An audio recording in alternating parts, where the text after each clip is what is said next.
Oi pessoal, aqui é o Jesse. No início de 2024, um casal me pediu uma faca de chefe para celebrar o aniversário de casamento. Agora, eu sou um cara que acabou de fazer 22 anos, então é um pouco difícil para mim entender o quão grande é essa conquista, mas eu sabia que queria fazer algo extremamente especial. Mas antes de eu poder fazer qualquer coisa mais elaborada, preciso garantir que todo o meu aço esteja limpo. E é isso que estou fazendo aqui na lixadeira. Estou tendo um déjà vu forte agora. Centro escuro. Enquanto empilho este primeiro tarugo, acho que seria legal mostrar pra vocês a inspiração para o padrão que estou buscando. Há 2 anos fui a Washington e estudei com Salem Straub por uma semana. Nessa semana, ele me ensinou mosaicos e guarda-mãos integrais. Nessa aula, fiz esta faca. Agora, eu realmente gosto muito desse padrão, mas vou fazer algumas pequenas mudanças para obter um padrão um pouco diferente no final, e acho que pode ficar talvez um pouco mais legal. Acho que vou usar uma esmerilhadeira para desgastar tudo isso aqui. Isso é muito ruim. Isso me daria várias falhas de solda. No último vídeo pode ser difícil notar, mas com zoom dá pra ver claramente como minhas peças de aço estão irregulares.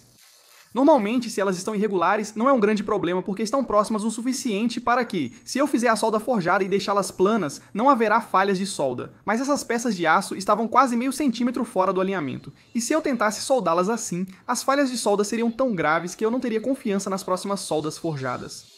Depois de uns 20 minutos na esmerilhadeira nivelando o aço, fui para a lixadeira e usei outro grupo muscular, pois já estava bem dolorido. Olhando de perto o bloco, dá para ver onde coloquei cada camada. As peças mais altas são de 1084, as baixas de 1520. Eu fiz questão de deixar uma barra extra grossa de 1084 bem no centro do bloco para que eu pudesse ter aquela linha escura e marcante percorrendo toda a lâmina. Depois de soldar o bloco e lixar o excesso de solda, era hora de ligar a forja e se preparar para a primeira solda de forja.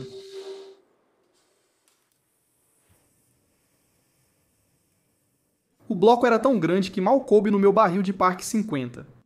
Já expliquei antes que esse processo protege o bloco da oxidação, mas ele faz algo a mais que acho que nunca comentei. Quando o óleo queima e vira fuligem de carbono, parte entra no aço, compensando a perda de carbono em altas temperaturas. Virei a barra de vergalhão e acabei marcando minhas luvas novas sem querer. Quando o tarugo atinge a temperatura de soldagem na forja, que é em torno de 2200 a 2300 graus Fahrenheit, eu levo até a prensa e faço algumas passadas bem leves. No máximo, diminuo a espessura do tarugo em 1/8 de polegada, o suficiente para fixar as soldas. O tarugo já está totalmente soldado na forja. O restante é só estirá-lo após o primeiro aquecimento.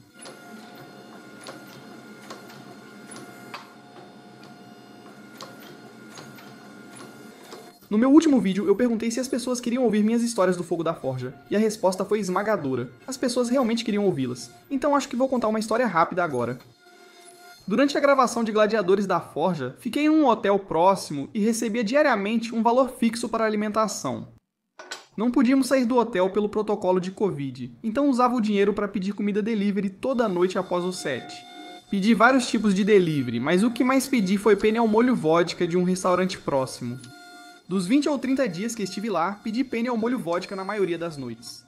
Eu sou uma pessoa que adora comer comida conhecida quando está estressado, e isso ficou bem claro no meu histórico do DoorDash. Eu comi uma quantidade absurda de penne ao molho vodka naquele mês, e acho que comer tanto penne ao molho vodka consecutivamente condicionou meu cérebro. E agora, sempre que estou estressado, sinto vontade de comer penne com molho vodka e um pouco de carne.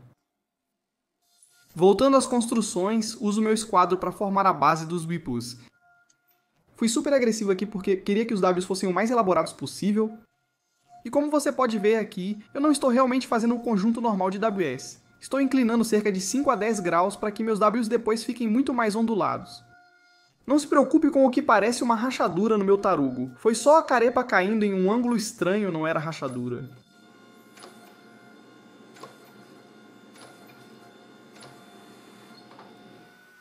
Faço isso por vontade própria, é loucura. O plano para esse primeiro tarugo era deixá-lo comprido o suficiente e fino o suficiente para que eu pudesse cortá-lo em 8 pedaços separados e depois empilhá-los. A questão é que meu tarugo inicial era realmente grande, cada pedaço tinha 15 centímetros de comprimento em vez de 10, e acho que o tarugo inteiro pesava mais do que o tarugo inicial da minha última construção, e lá eu já reclamei que era pesado.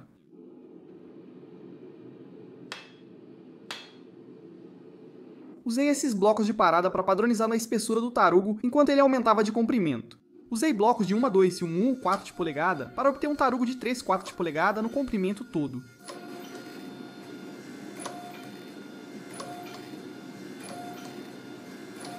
Antes de começar qualquer soldagem na forja, meu tarugo já estava bem difícil de manusear. Eu tinha basicamente um tarugo de 12 polegadas com 2 pedaços de vergalhão presos na ponta.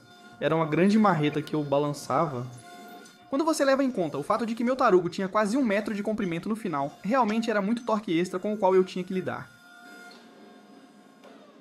Na verdade, chegou a um ponto em que o tarugo ficou tão grande e comprido que não conseguia se sustentar sozinho, apenas ficando na forja, então eu trouxe meu tanque de têmpera e usei como outro suporte.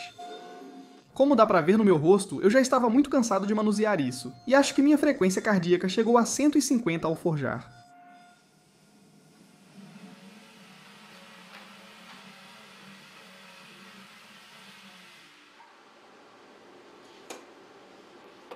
Isso foi terrível. Caramba, ela é meio comprida. Antes de marcar as linhas para cortar o tarugo em 8, preciso remover o cabo e a ponta de descarte. No primeiro corte já dá pra ver se as soldas de forja ficaram boas, pois a ponta da barra tende a ser o pior ponto da solda. Temos 29 3/8 de material, quanto é isso dividido por 8? Para medir 8 peças iguais, eu dividia o comprimento por 8 e ajustava no paquímetro. Depois que eu marcava com marcador permanente, eu tinha minhas linhas. Mas acho que existe um método melhor para marcar essas linhas, que é simplesmente não marcá-las. Acho que serras de fita têm bloco de parada, mas comprei a minha usada e ela chegou torta, então não confiava muito nela.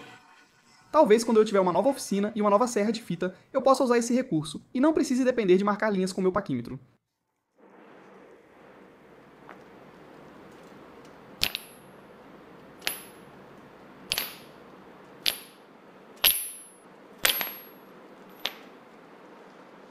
Com todas as minhas peças agora cortadas no mesmo comprimento, era hora de desbastar as faces para deixá-las limpas e então fazer um teste de ataque ácido.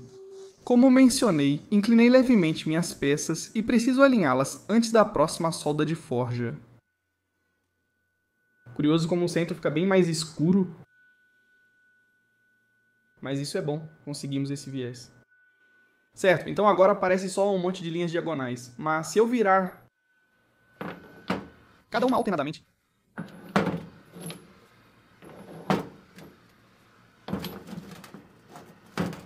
a gente consegue esse pequeno e esse interessante. Rabisco, que é exatamente o que eu quero. Agora que minhas peças estão testadas com gravação e eu sei qual orientação quero para a próxima solda de forja, é hora de lixá-las na superfície para deixá-las limpas. Na verdade, eu estava com um pouco de pressa para essa construção, então em vez de usar uma lixa de 50, coloquei uma lixa de 36. Meu lixador de superfície usa correias em vez de pedras, então tem mais variáveis do que parece para o lixamento. Preciso fazer mais do que só lixar as peças. A velocidade com que puxo as peças influencia porque a correia precisa de tempo para cortá-las. Este é meu 5º ou 6º projeto com acessório de desbaste de superfície. Já sei a velocidade certa para puxar as peças, mas ainda posso melhorar. Minhas soldas de forja ficaram quase perfeitas, mas precisei desbastar várias fissuras superficiais.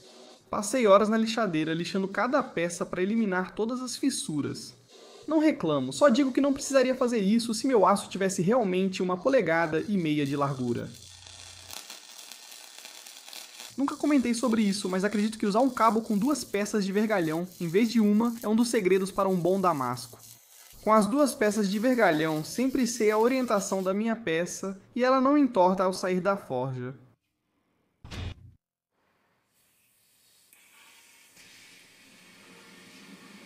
Com a forja acesa, era hora de mergulhar o tarugo no Park 50. Como pode ver, ele era grande demais para meu barril. Por sorte, eu tinha um pouco de Park 50 extra guardado nesta caixa de munição. Acho interessante comentar que muitos cuteleiros iniciantes não usam tanques adequados para óleo de têmpera. Eu vejo muitos cuteleiros usando coisas como tubos de policloreto de vinila ou baldes de 5 galões do Home Depot, mas esses são realmente perigosos de usar, e se acontecer qualquer coisa ruim, você vai acabar com um monte de óleo quente derramando na sua oficina. Eu recomendo fortemente que, se você tiver uma máquina de solda e acesso a um fornecedor de aço, faça o seu próprio tanque usando um tubo de metal e uma chapa de aço. No entanto, se você não tiver acesso a nenhum desses, eu recomendo comprar um barril de refrigerante usado ou simplesmente usar uma caixa de munição. O barril de refrigerante é melhor por ser mais alto, permitindo lâminas mais longas. Já a caixa de munição é ótima para pequenas facas de caça. O principal é que nenhum deles derrete ao tocar aço incandescente.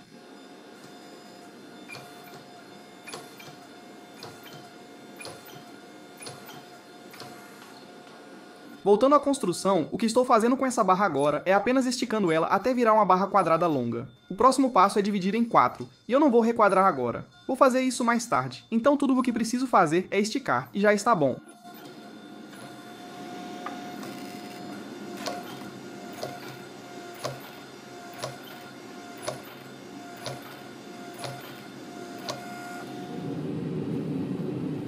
Meu Deus.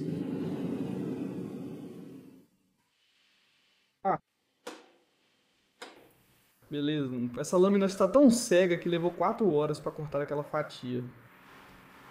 Acho que a lâmina da minha serra-fita ficou cega de forma irregular. Acho que destruí ela ao tentar cortar aço inoxidável no meu último vídeo, então foi meio culpa minha.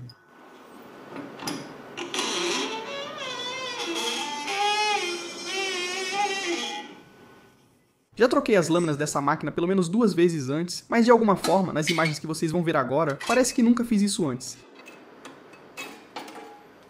Beleza, lâmina velha.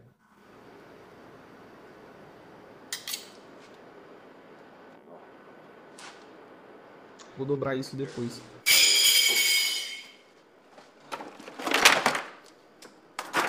Certo?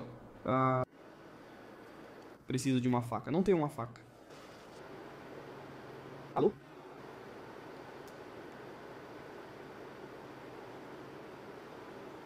Ah, aí está. I-O.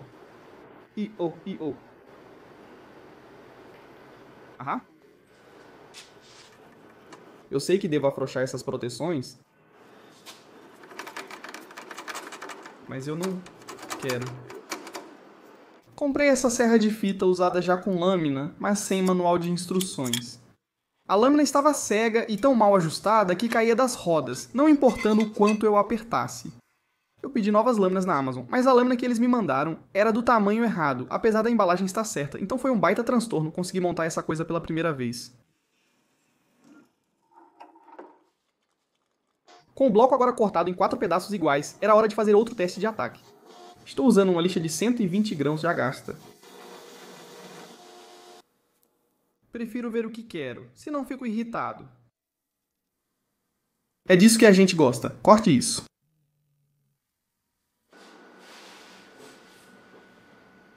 Se você olhar bem de perto no último, na verdade era muito importante para mim cortar apenas o primeiro tarugo em 8 pedaços separados. Se eu cortasse em 9 partes, as ondulações não se alinhariam ao empilhar. Se eu usasse um número ímpar de pedaços, a ondulação central ficaria larga demais, e todas do mesmo lado. Por isso, era essencial ter um número par de ondulações para manter o efeito interessante.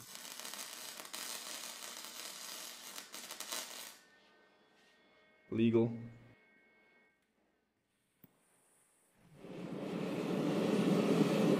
Na próxima solda de forja, soldei só a frente e atrás do tarugo, não as laterais.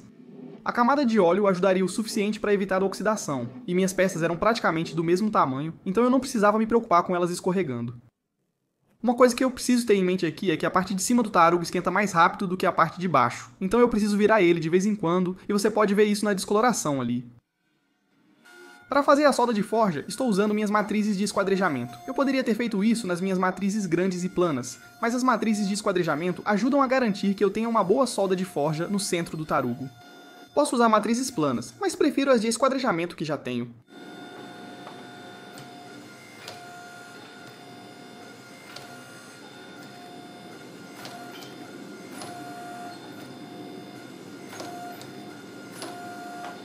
Aquela coisa escamosa que você vê caindo do lado do meu tarugo aqui é conhecida como carepa. A carepa é uma camada grossa de ferrugem que surge quando o aço sai da forja e oxida.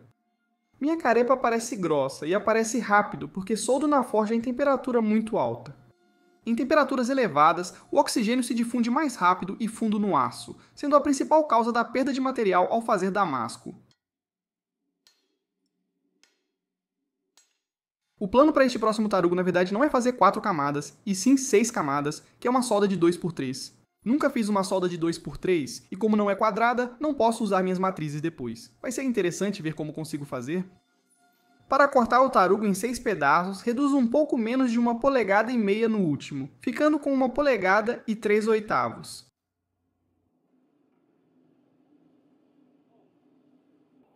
13 1/4 dividido por 6 é igual a 2 polegadas. É um pouco menos do que 0,2. Cada um desses é 6,63. Então vou colocar 2,21 em cada um deles. Vai ser um tarugo bem curto. Aqui não é o desafio sob fogo, então não reclamem por eu usar o celular. Gostaria de poder comprar lâminas de serra-fita mais finas para evitar desperdício ao cortar. Então eu não posso necessariamente fazer a corrosão de teste só na frente de cada um, porque isso não funcionaria. Eu preciso fazer isso em conjuntos de 2, então preciso fazer assim. Dessa forma eu fico com padrões combinando. Nesse teste trouxe as peças para lixar com lixa 120. Na verdade não sei como isso vai ficar, espero que fique legal. Caramba, olha só isso. Eu quero que fique assim, ou tipo... Eu acho que essa aqui está melhor. Não pude usar a retificadora de superfície para limpar essas peças da solda de 6 vias, pois eram curtas demais e ficavam presas nos canais magnéticos. Voltei ao meu ímã de solda e passei cerca de 45 minutos na esmerilhadeira limpando as peças.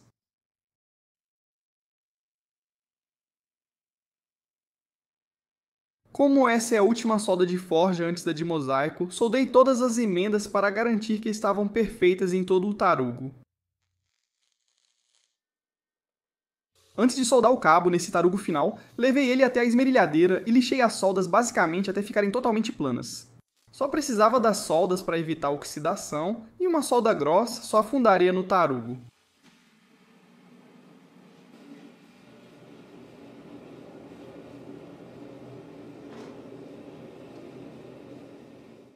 Uma das coisas que eu sempre faço de vez em quando é lubrificar as matrizes da minha prensa. Isso é super importante para garantir a durabilidade dos guias e da própria prensa. Eu errei agora? Aí está. Para fazer essa solda de forja estranha, chamada 2×3, eu comecei usando as matrizes planas. Não ia só ajustá-los nas matrizes planas, ia reduzir até a seção ficar quadrada e depois usar as matrizes de esquadrejamento.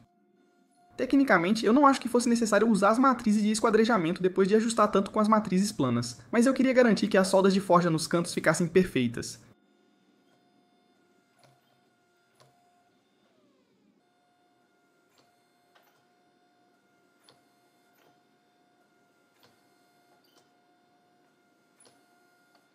Quando já estava totalmente confiante na qualidade das soldas de forja, reduzi um pouco a espessura antes de esquadrejar novamente.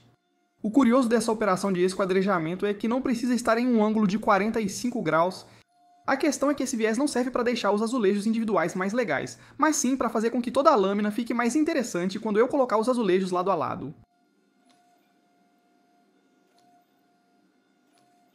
Essa operação foi definitivamente um pouco arriscada, então eu gostaria de ter mais um conjunto de matrizes para me ajudar a fazer isso um pouco melhor. Eu gostaria de ter outro conjunto de matrizes de esquadrejamento que fosse muito menor do que o meu conjunto original de matrizes de esquadrejamento. Isso me ajudaria a limpar os cantos vivos do meu tarugo, me ajudaria a garantir que a seção transversal estivesse perfeitamente quadrada, sem nenhum losango.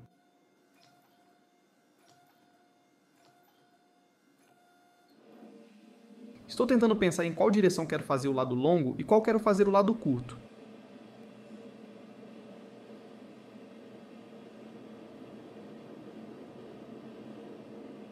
Depois de passar mais tempo do que gostaria de admitir tentando orientar o tarugo, finalmente levei-o até a prensa e estirei até sua dimensão final.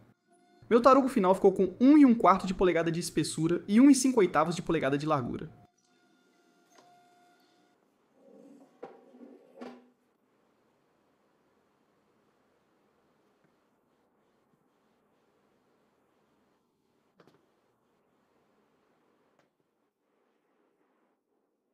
Após o tarugo esfriar, levei-o à serra-fita, cortei o cabo e depois lixei todas as superfícies na retificadora até ficarem limpas. Essas superfícies seriam o ponto de conexão entre os blocos, então era importante garantir o melhor acabamento possível.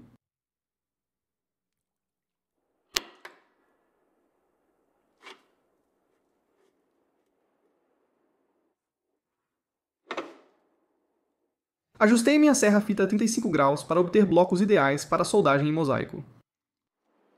Quero deixar cada um com 0,55 de espessura. Vou deixar 0,6, não confio em mim.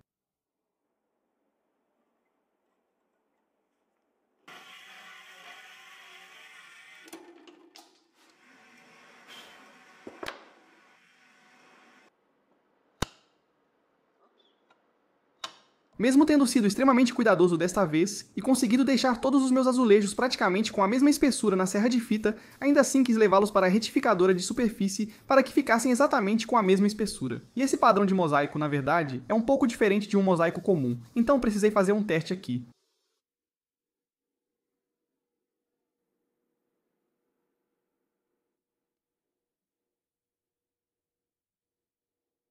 Pelo que vejo, era isso que eu tentava fazer. Acho que vai dar certo. Certo. Agora o padrão é assim. Diagonal em todos esses, o que ficaria legal. Mas o que eu vou fazer? É que eu vou pegar essa aqui. Eu vou virar para que ela fique para baixo. Volta para cima. Desci. Então agora está assim. Com o padrão pronto, era hora de preparar a chapa de metal para a solda em mosaico. No meu último vídeo, falei que não gosto de cortar chapa de metal com cortador porque entorta o material, mas dessa vez não tive escolha, pois a peça era grande demais para a serra de fita. Como sempre, eu lixei as laterais da minha chapa de metal para deixá-las planas e limpei as superfícies para que, eventualmente, elas se fixassem bem aos mosaicos.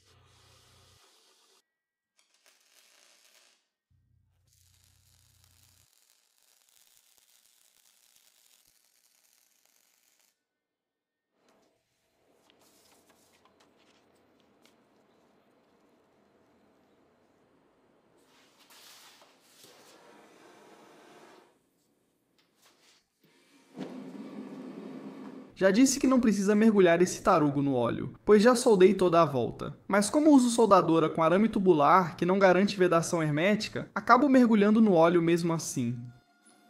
Faço uma primeira passada muito leve para fixar as soldas, sem abaixar o tarugo mais que um 32avos de polegada. Faço a solda de forja dos meus azulejos de modo diferente das soldas clássicas. Após o primeiro aquecimento, as soldas de forja já ficam quase fixas, mas não acho que isso aconteça com as soldas de azulejo. Por isso, sempre as trato com extremo cuidado. Quando tenho certeza de que as soldas de forja estão firmes, levo ao torno e uso a esmerilhadeira para remover o excesso de material. Esse material extra é apenas solda excedente e a chapa de metal, então eu não necessariamente preciso disso no meu tarugo.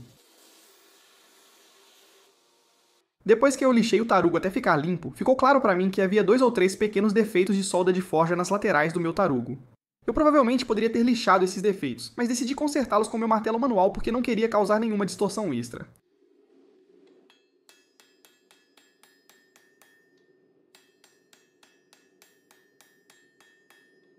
Minha prensa hidráulica de 25 toneladas parece melhor para fixar soldas de forja que um martelo manual, mas é mais complicado do que parece. Nas soldas de forja no primeiro tarugo, o aço já está limpo sem nada para expulsar. No meu caso, estou tentando reparar uma solda de forja, o que significa que preciso expulsar um monte de carepa liquefeita de entre as camadas, então é melhor ter um impacto do que uma prensa.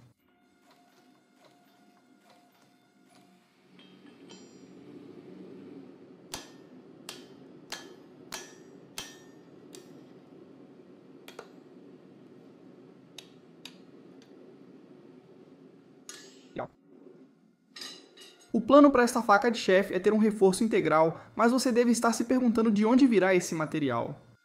Quem já viu meu vídeo do cutelo de damasco mosaico sabe como faço, mas para quem não viu, vou soldar os reforços na forja. Antes de fazer isso, preciso isolar o material para o espigão e o reforço. Movo quase todo o material na prensa com matrizes. Depois finalizo o formato na bigorna com martelo de mão. Fico muito feliz por ter aprendido toda a forja com um martelo de mão. Como você pode ver ali, eu estava usando um martelo de travessa para começar a estirar o meu calcanhar. O calcanhar da faca de chefe é fundamental para acertar a dimensão, e no meu caso, quis esticá-lo antes de forjar uma das guardas.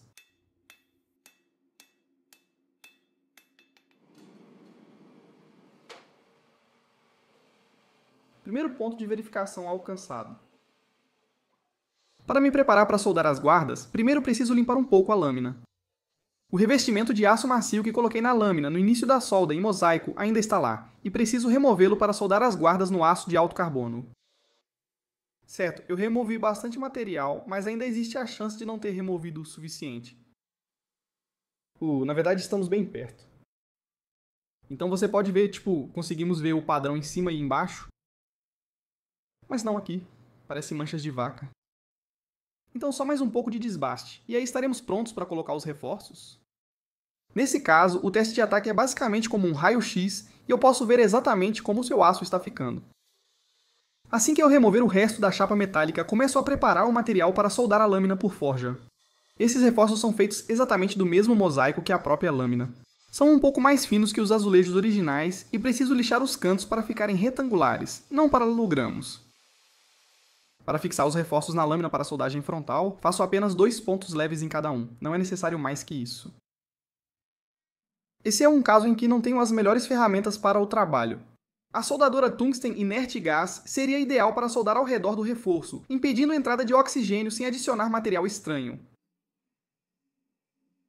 Para fixar as soldas, começo pelo centro e sigo para os cantos dos reforços. E como você pode ver aqui, o reforço que começa na parte de baixo realmente esfria muito mais, então eu preciso garantir que faço múltiplos aquecimentos para a soldagem na forja.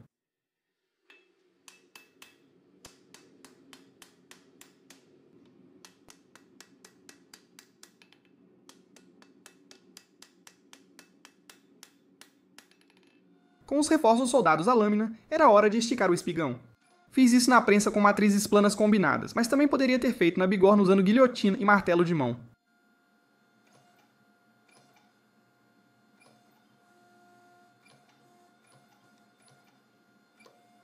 Para preparar a lâmina para forjar, levo a bigorna em direito, garantindo uma boa pega durante a forja. Essa lâmina será uma faca de chefe de 10 polegadas no estilo Santoku, mas não é asiática. Separei bastante material ao cortar meus blocos. Cortei eles com 0,6 polegadas de espessura suficiente para fazer uma faca Bowie.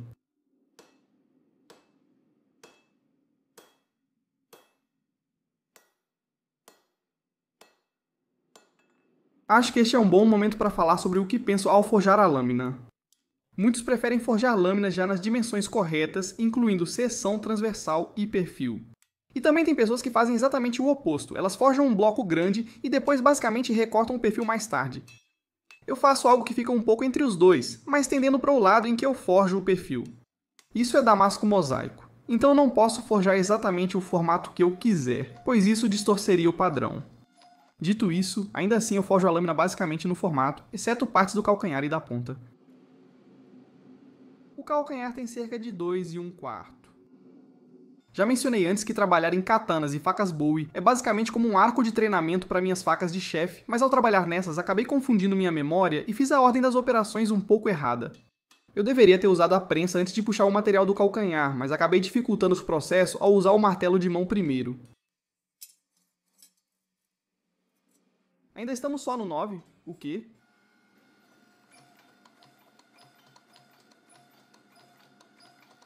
Aqui vai um truque legal para vocês cuteleiros aí. Como podem ver, o topo da minha espinha aqui está um pouco arqueado para fora, passando do topo do meu reforço. Estou tentando abaixar isso, mas também não quero mexer na altura do calcanhar. Então, o que estou fazendo aqui é inclinar meu martelo para trás, diminuindo a área de contato e movendo esse material para baixo. E como a área de contato está diminuída, isso não vai alterar a altura do calcanhar. Pode afetar se você bater forte, então ajuste conforme necessário.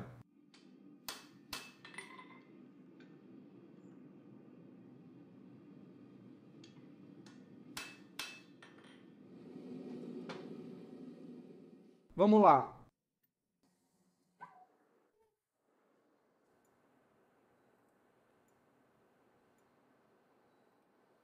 Após 3 dias forjando, a loja está um pouco suja. Fico curioso para ver o tamanho da pilha de poeira que podemos fazer. Nossa. Muitos perguntam nos meus vídeos se consigo transformar essa carepa novamente em aço. Acho que isso é possível. Muitos dos antigos altos fornos usam minério de ferro, e muito do minério de ferro basicamente é óxido de ferro. Altos fornos reduzem o óxido de ferro com monóxido de carbono, produzindo ferro e dióxido de carbono.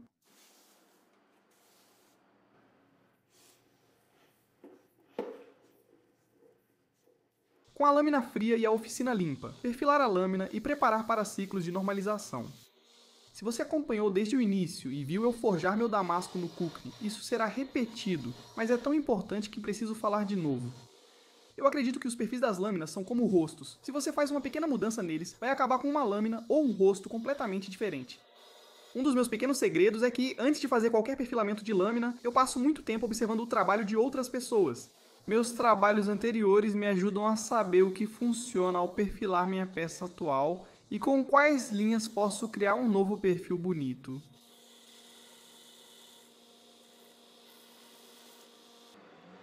Até agora, todas as minhas soldas de forja estão praticamente perfeitas. No fim dos reforços, só um pequeno ponto não colou, mas tudo bem, pois eu ia desbastar essa parte mesmo.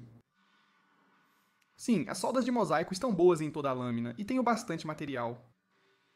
Não importa que tenha uma pequena empenada.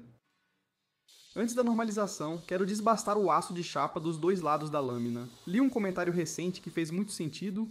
Quando eu for normalizar, como disse no último vídeo, estou normalizando o carbono ao longo de todo o comprimento da lâmina. Se eu deixar a chapa fora do aço de alto carbono, ela vai roubar carbono da minha lâmina. Agora, eu sei que já estive forjando isso em uma temperatura alta por um bom tempo, então um pouco de carbono já se difundiu, mas provavelmente não se difundiu completamente, e eu quero mitigar isso o máximo possível antes de fazer a normalização de fato.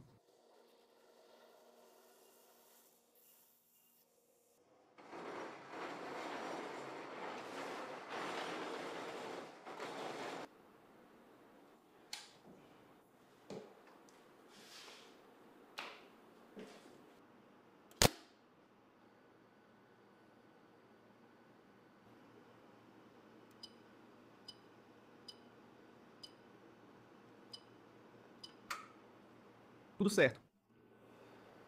Ciclo número 1.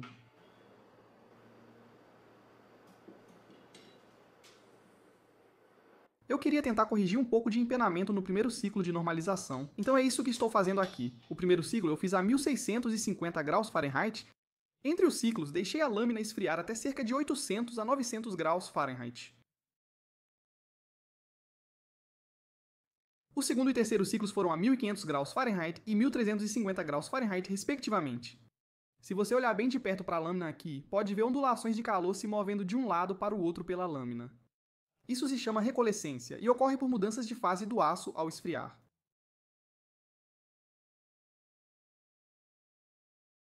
Com os grãos normalizados e a lâmina mais relaxada após a forja, é hora de desbastar mais um pouco. Como pode ver, entrei na normalização com o aço limpo e saí com muita carepa. Meu objetivo com esse desbaste é remover toda essa carepa, finalizar um pouco mais o perfil porque ele pode ter entortado um pouco durante a normalização e também diminuir a espessura da lâmina para que eu não precise desbastar tanto depois da têmpera, quando tudo fica super duro.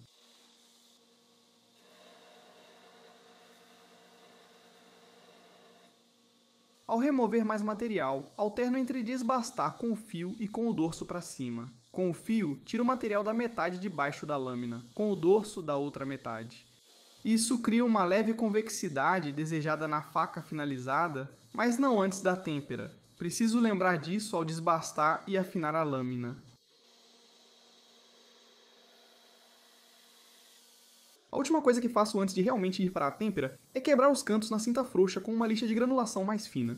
Isso reduz qualquer concentração de tensão que causaria trinca.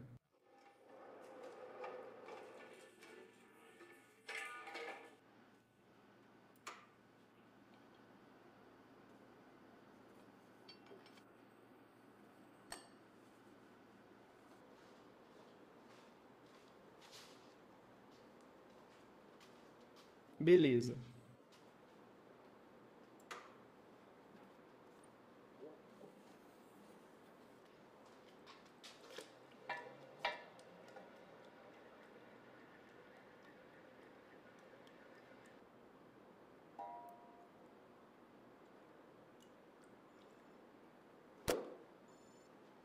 Bem direto.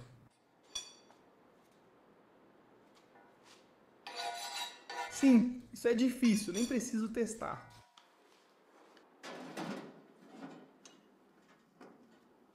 Beleza.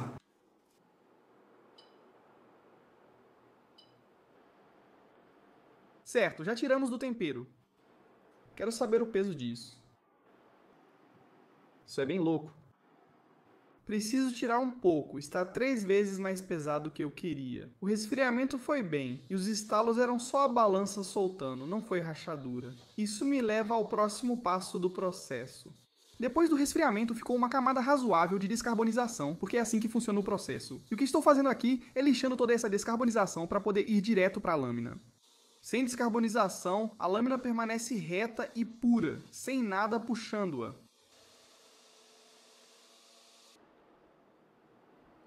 Ela entortou um pouco no tratamento térmico, ficando levemente curvada. Às vezes a curvatura muda conforme o ângulo que você observa.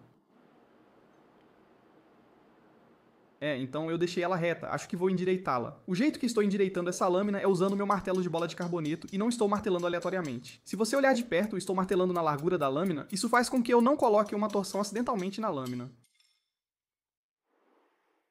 Então agora está reta o bastante para eu desbastar perfeitamente. Tem uma linha reta ali. Mas acho que quero facilitar ainda mais minha vida e endireitá-la um pouco mais.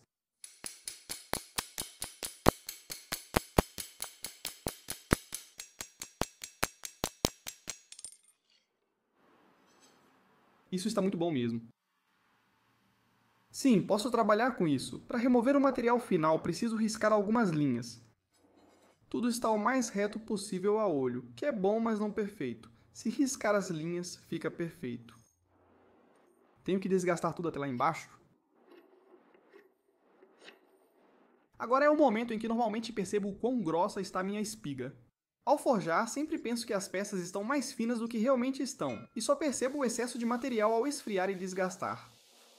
Não considero isso um problema, apenas um incômodo, pois quanto mais grosso algo é, mais trabalho dá. E como já disse, só é possível remover material, não adicionar. Com o cabo agora afinado e alinhado com o dorso, era hora de voltar minha atenção para a lâmina. Pesei a lâmina e estava com 1,5 kg, quero reduzir para menos de 1 kg. Acho que há diferentes visões sobre a geometria de facas de chefe. Tem as pessoas que fazem aqueles desbastes complicados em B, desbastes em S, tem as pessoas que fazem desbaste convexo e tem as pessoas que fazem desbaste plano. Além dessas categorias, há desbastes japoneses complexos como o Yanagiba, que possui cavidade atrás. Existem fios simples, fio duplo, diferentes ângulos de afiação mesmo com mesmos ângulos de desbaste, ou seja, são muitos tipos. Eu tirei tanto material, mas ainda está bem grosso. Já tirei 140 gramas, isso é insano.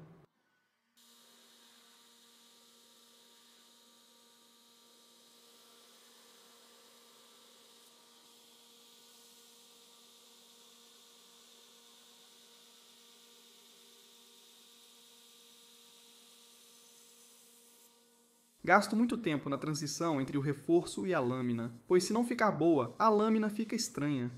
Muitos preferem desbastar com roda de contato para arredondar, mas eu prefiro o desbaste plano. Com licença. Pronto!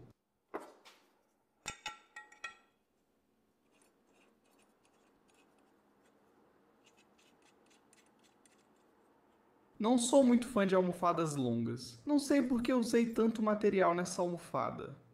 Eu sempre superestimo e sempre acabo tendo material demais. Uou, isso já está quase 90 graus.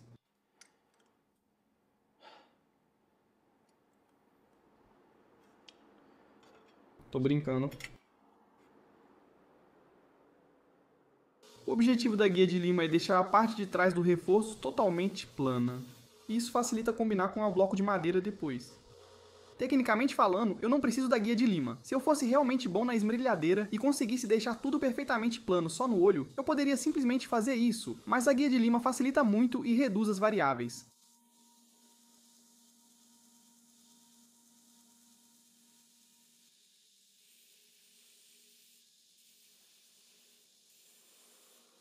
Certo, então no calcanhar estou atualmente com 14 milésimos. Um pouco mais acima estamos com... Já são 10 milésimos? Uau.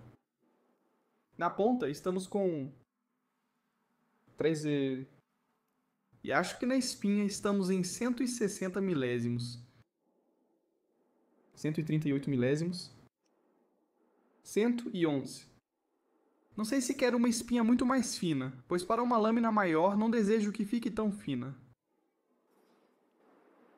Certo, essa placa já está um pouco desgastada. Se você olhar aqui, tem tipo uma cavidade, o que significa que se eu estiver lixando aqui, essa cavidade vai aparecer na minha peça. Então acho que vou virar isso.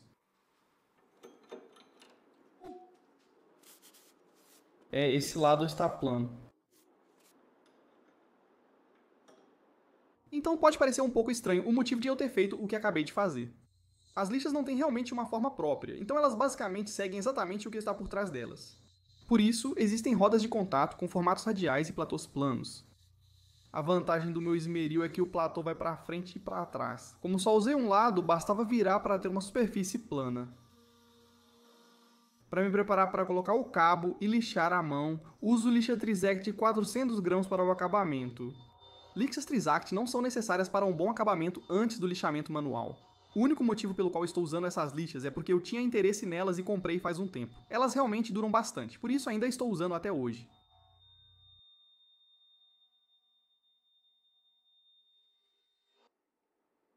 Acho que vou fazer isso. Vamos fazer... Latão, bronze, latão. No espaçador, optei por usar tanto latão quanto bronze, em vez de apenas um deles. Muitos artesãos escolhem cores bem contrastantes, como latão e D10 preto, ao fazer um espaçador tipo sanduíche. Mas eu queria algo um pouco mais discreto, e queria algo que você tivesse que olhar mais de perto para perceber o detalhe extra. Estou muito feliz por finalmente ter uma serra de fita portátil, facilita muito esse processo.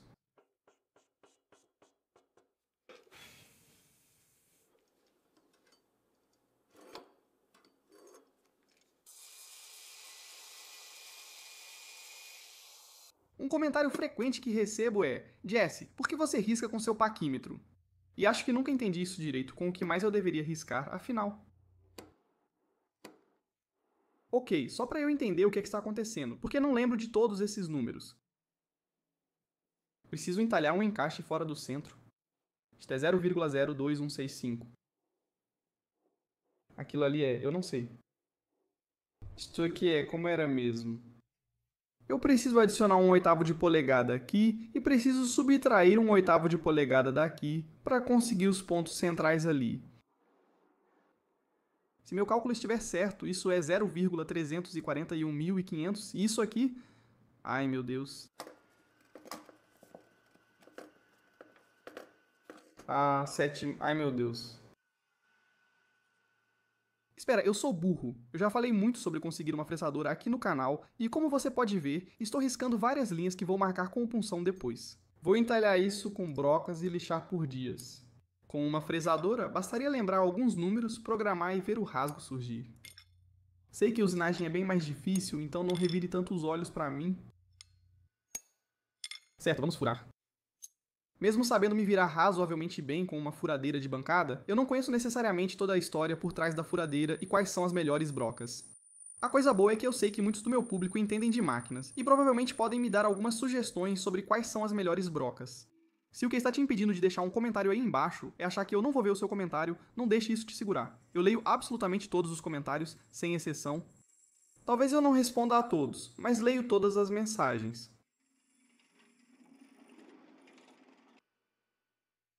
Não sei como fiz isso, mas foi impressionante.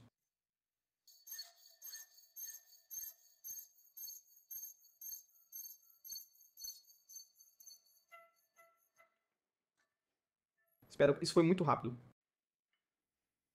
Acho que quero usar esse arquivo. Agora tudo o que preciso pegar são os cantos. Por causa do meu trauma passado ao lixar aço inoxidável de 3/4 de polegada de espessura, isso aqui pareceu moleza. Parecia que tudo estava indo tão rápido e parecia que eu estava fazendo tanto progresso. Dito isso, lixar ainda não é a coisa mais divertida que eu posso fazer, e eu queria que pudesse ser mais rápido. Meu Deus, espera.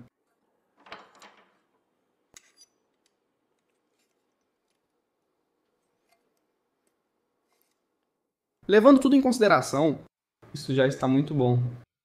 Esta operação aqui pode parecer um sacrilégio, e pode até parecer que estamos pegando um atalho, mas na verdade não há nada de errado com isso. Nada do material removido ficará visível após colar a lâmina, e esse processo vai economizar muito tempo ao encaixar atrás do reforço.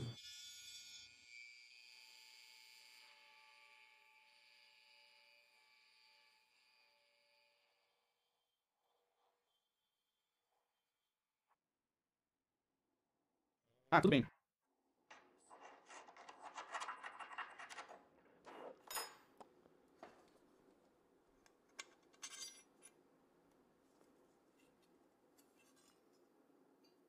Está quase pronto, mas quero ajustar os outros dois antes de finalizar.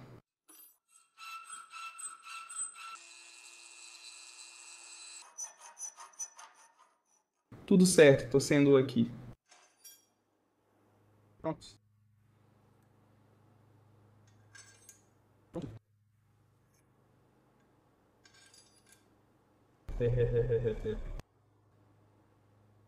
Vai ficar muito irado. Beleza, para esse cabo. Ah, eu posso escolher entre esses dois. Os dois são Ampushinabru, mas este aqui é muito mais escuro. E eu acho que quero uma peça de madeira mais escura para combinar. Acho melhor usar a mais escura para destacar os espaçadores claros.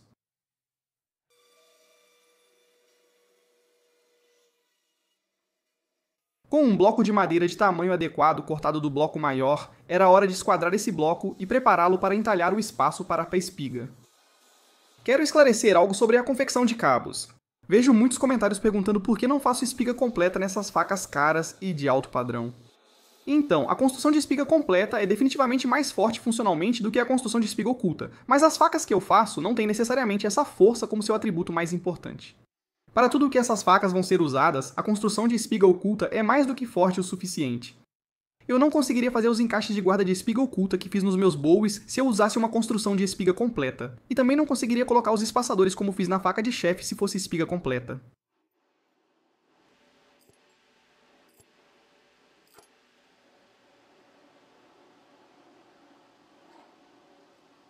Usei uma metodologia diferente do usual para furar esse buraco. Eu sabia que poderia fazer o buraco um pouco maior e deixar a resina epóxi preencher algumas das folgas. Isso não é necessariamente ruim, porque eu acho que a resina epóxi é mais forte do que a madeira de qualquer forma. Isso está quente, ai.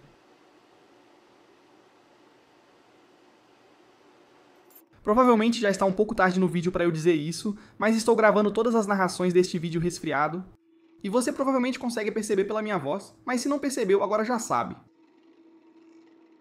Voltando à construção, após fazer os 3 furos para a espiga, uso pressão lateral na broca para uni-los. Na verdade, essa etapa foi o maior impedimento para eu fazer cabos com espiga oculta desde o começo. Quando comecei a fazer facas, todas eram de espiga inteira, pois não queria furar a madeira sem enxergar. Eu já tenho a profundidade e a largura, só preciso alargar aqueles cantos.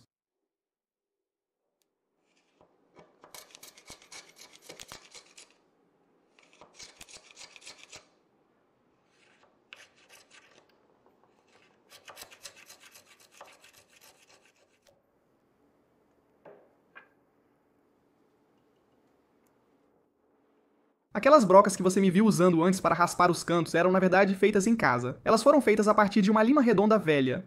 Na verdade, eu não sei se dá para comprar essas ferramentas de um fabricante como aquelas que os ferreiros usam.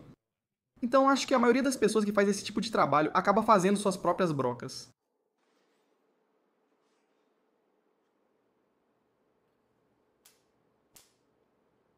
Meu Deus, conseguimos tipo 1 milímetro.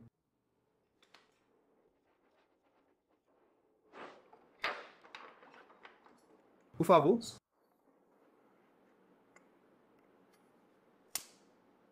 Em que você está travando? Tudo está perfeitamente alinhado, mas o espaçador de cima tem uma folga de alguns milésimos de polegada. Vou consertar isso, depois estaremos prontos para a cola.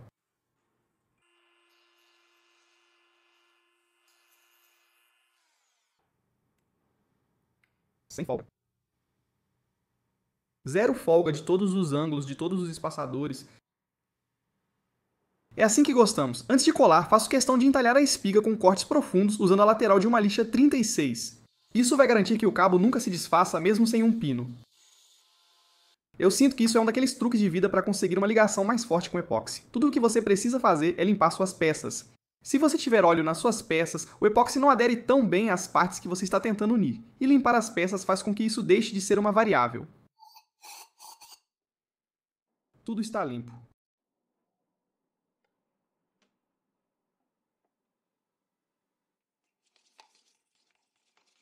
Só vai ter epóxi segurando isso junto pelos próximos, não sei lá quantas décadas, então eu preciso misturar isso muito, muito bem.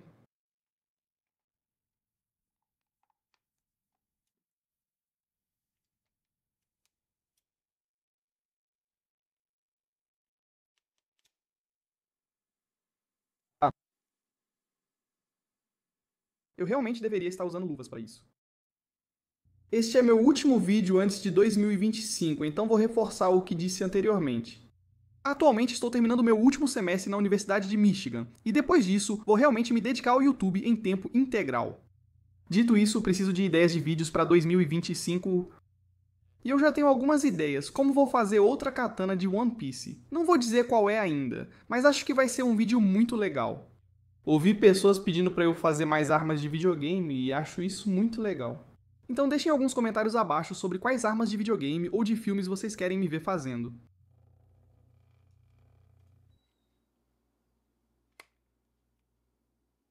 Acho que estamos bem. Ah! Acho que já se passaram 24 horas, talvez. O que aconteceu com meu dedo? Está doendo. Ah, é. Vamos lá ralar. Quero tentar algo com 3 facetas na frente e 2 atrás. Preciso descobrir como fazer essa transição. Acho que essas linhas não fazem sentido. É claro que nunca fiz uma construção de cabo com 3 para 2 facetas, pois desenhei as linhas totalmente erradas. Fazer cabos de faca é como esculpir, seja em mármore ou madeira. Para mim, o primeiro passo é criar boas superfícies de referência para usar depois, por isso o termo superfície de referência.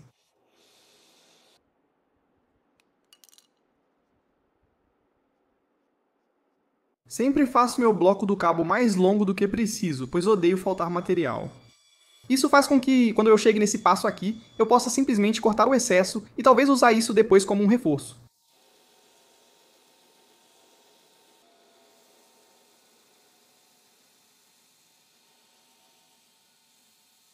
Este bloco que esfrego na lixa é chamado apagador de lixa. Borracha resistente que remove poeira de madeira e detritos da lixa. Se você só estiver lixando metal com suas lixas, então realmente não precisa de um apagador de lixa. Mas se estiver lixando madeira, ele realmente ajuda a remover todas aquelas partículas de madeira e evita que a lixa queime a madeira.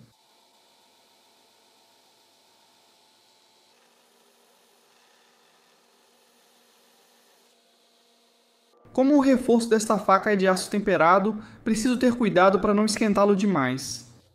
Se o epóxi no cabo esquentar demais, ele pode ficar um pouco pegajoso de novo. E se isso acontecer, o cabo vai ficar solto e eu realmente não quero isso. Procuro garantir uma boa transição para a pegada de pinça ao desbastar a frente do cabo. Muitos, ao fazer cabos de faca de espiga, deixam a frente do cabo grande demais, e não entendo como isso pode ser confortável em qualquer pegada.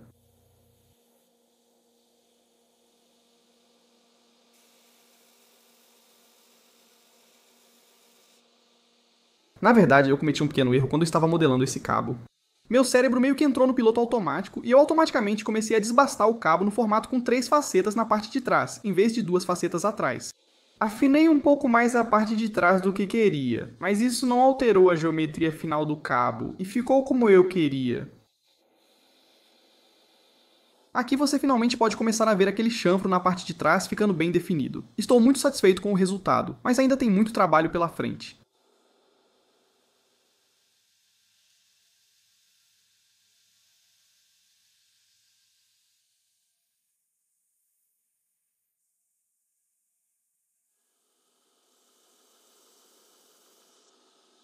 Acho que decidi onde vou colocar os pontos das facetas.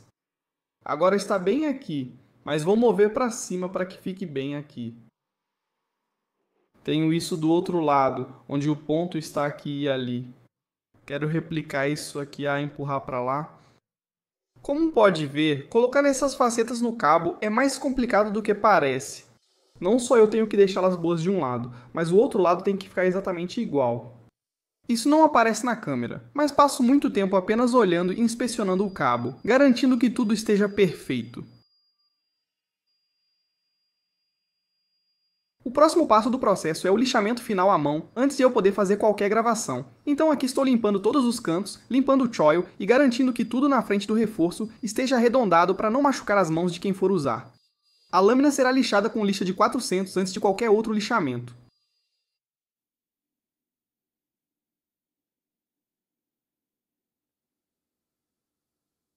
Comecei recentemente a afinar o fio das minhas facas de chefe antes de lixá-las manualmente. Se você olhar de perto, o ângulo que uso aqui é bem mais raso do que ao colocar o fio final. O fio final nesse ângulo seria muito fraco e não teria muita utilidade. Aqui eu só estou garantindo que o fio fique fino para que ele corte bem depois, quando receber aquele chanfro secundário final. Preciso de um torno para fazer facas. Isso funciona, mas é meio que o pior, sabe? Este é provavelmente o ponto mais avançado do processo de fabricação de facas em que já fiz toda a minha lixação manual. Normalmente eu lixo a lâmina manualmente em algum momento do meio do processo e depois lixo o cabo mais tarde, mas desta vez levei tudo até o final.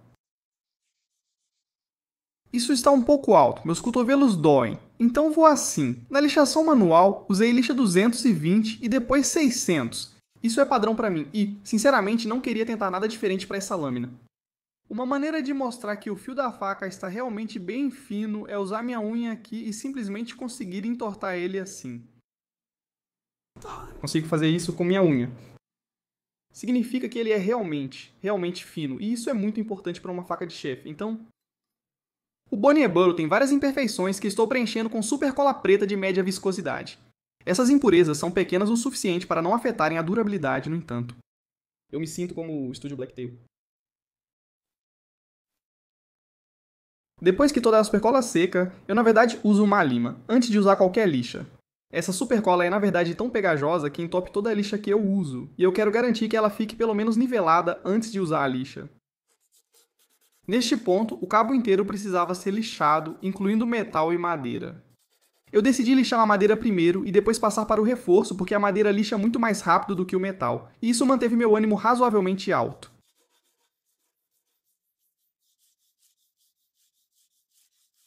No lixamento manual do cabo, além de buscar melhor acabamento, também finalizei a geometria. Isso impactou meu processo de lixamento manual. Precisei usar um suporte rígido e não pude sobrepor camadas de lixa. E a segunda coisa era que eu tinha que ficar olhando e conferindo se eu não estava tirando material demais de um dos lados, e precisava garantir que tudo estava simétrico. O que estou fazendo aqui é arredondar completamente o choil. Já tirei as quinas na esmerilhadeira, mas um choil arredondado é bem mais confortável que só as quinas quebradas. Por ser arredondado, há infinitas facetas para lixar, então demora mais para alcançar o acabamento desejado. A última coisa que eu preciso fazer antes de passar para qualquer outra etapa é realmente quebrar todas as quinas com lixa de 600. Isso garante que o cabo não machuque o usuário.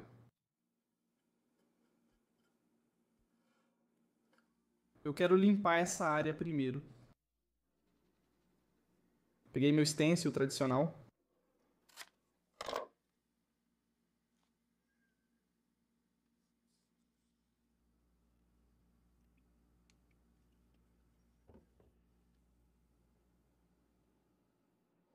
Ah, não está conectado. Certo, vamos fazer isso direito dessa vez, com corrente de verdade passando.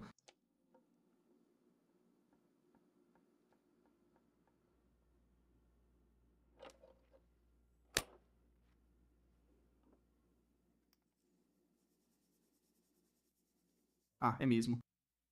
Com a marca do fabricante gravada, era hora de limpar com lixa de 5000. Na verdade é uma almofada de lixamento, mas tem a mesma função da lixa. E então eu pego um pouco de preto para latão e escureço completamente antes de lixar até ficar plano.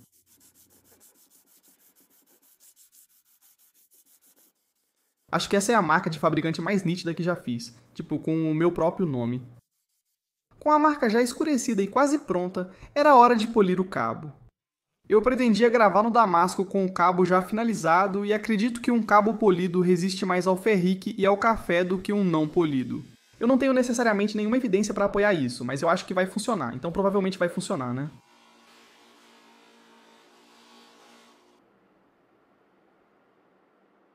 Isso ficou muito bom, caramba. Hora de gravar o Damasco. Limpo bem antes de pôr no férrico. Beleza. Dedos cruzados, beleza? Vamos ver, vamos ver.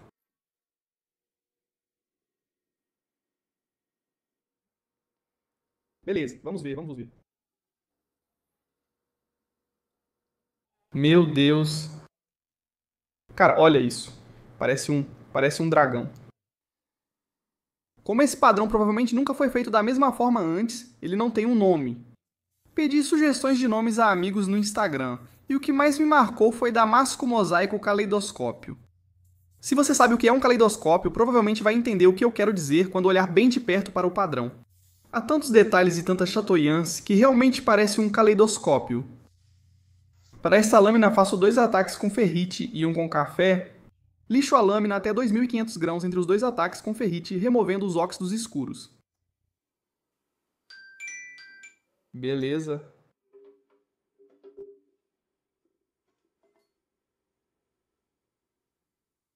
Não mostrei na câmera, mas preciso lixar além das faces planas da lâmina. O reforço é de damasco, então preciso lixar todos os óxidos de cada ângulo.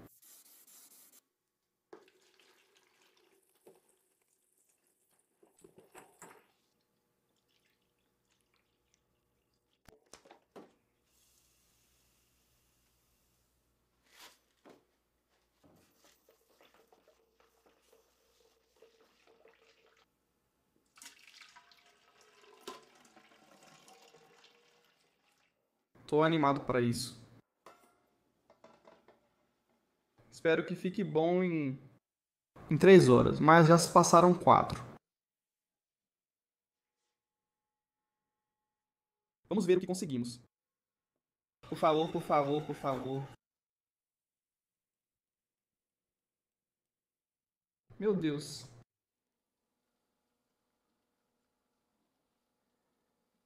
Isso não é real. Adorei várias coisas nesse projeto. O mosaico caleidoscópico ficou incrível, com ondulação orgânica e contraste intenso após a gravação com café. E o cabo acabou ficando melhor do que eu poderia imaginar, com suas facetas afiadas, madeira escura de cor intensa e o reforço integral feito do mesmo damasco da lâmina. Meus clientes, espero que vocês aproveitem esse presente de 40º aniversário e espero que a lâmina sirva bem a vocês. E para você, espectador, espero que tenha gostado de me ver fazendo essa lâmina do começo ao fim. Dito isso, apresento a faca de chefe finlandesa.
Meu Deus do céu.